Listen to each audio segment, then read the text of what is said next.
issues, and issues like HIV and AIDS, child marriage, and the list goes on. So how do you hope to, okay, Nigeria industry has quite an impact on every single movie in market.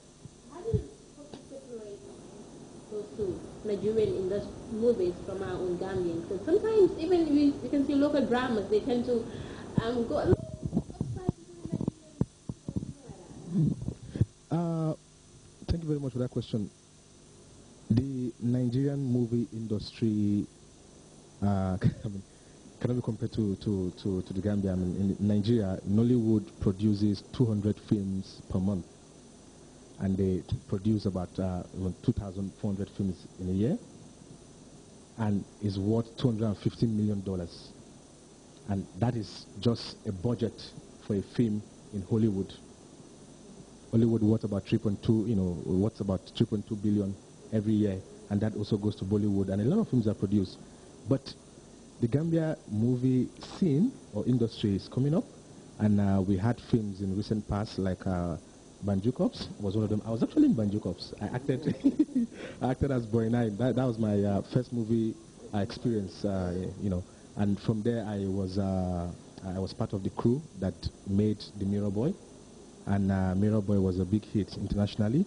It won some awards, and from there, I took up the decision to do my own film as an independent filmmaker, and we did The Hand of Fate, which is an adapted book for screen, written by renowned Gambian playwright and theater director Janet Bajan-Young. Yeah. We take a quick break, and when we come back.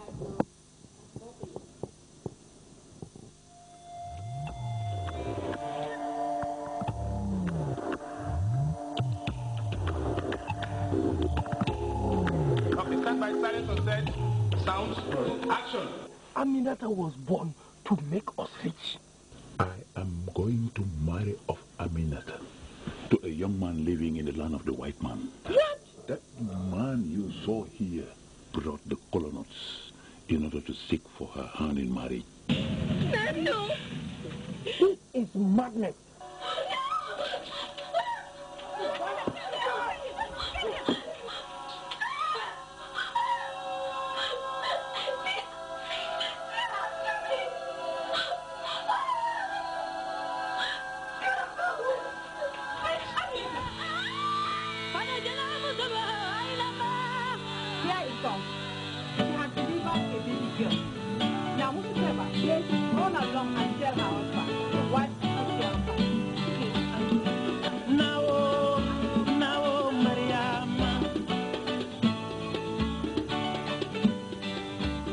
It explores the theme of early marriage.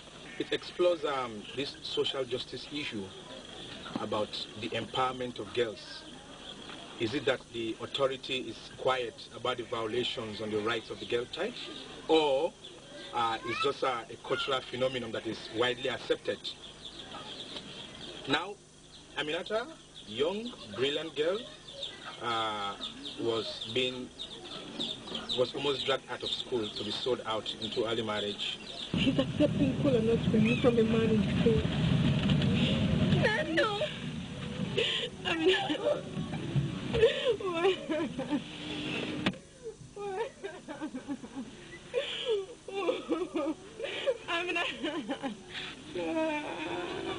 Aminata happens to be a very brilliant and smart young lady who's just 13, but she carries herself so well that she's so matured, like she's way older than her age. She's also very determined about her future and her education, which makes her a very, very brilliant girl. I especially want to help women who are going to have babies. You know, my mother had a lot of problems giving birth to me. And after that, she was never able to have any more children. wow. That is so sad. I mean, I never knew you have a big heart. But don't worry. Your dreams will surely come true, yeah?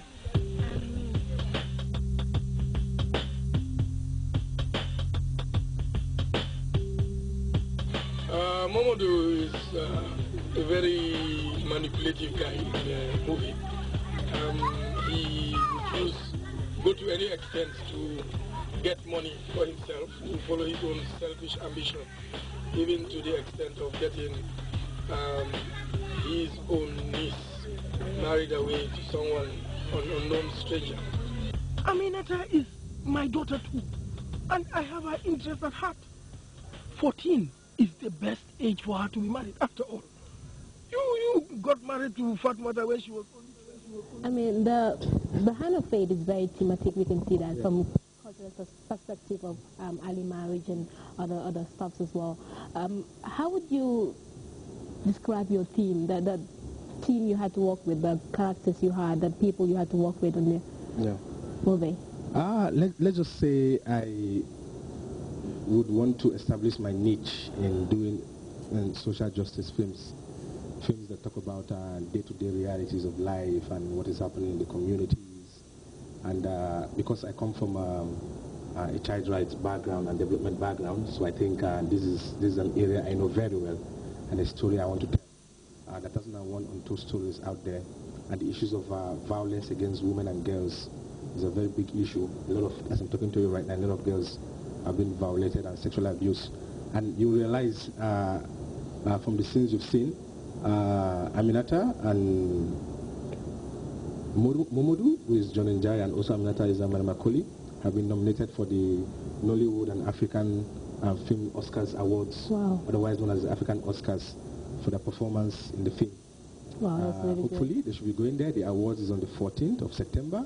It's going to be in DC, and Gambia should pray for us to come up with some award. We got 5 nominations, including Best Docudrama, Best Indigenous Film, Best Child Actor, Mary Makoli, Best Supporting Actor, John Charles Njai, and our Favorite Director. So hopefully we hope to come back home with some awards, and this is the first time the Gambian film is reaching this level. Yeah. That is really, really impressive. And to Mariam Makoli personally, I could say her physique is really serving her well now.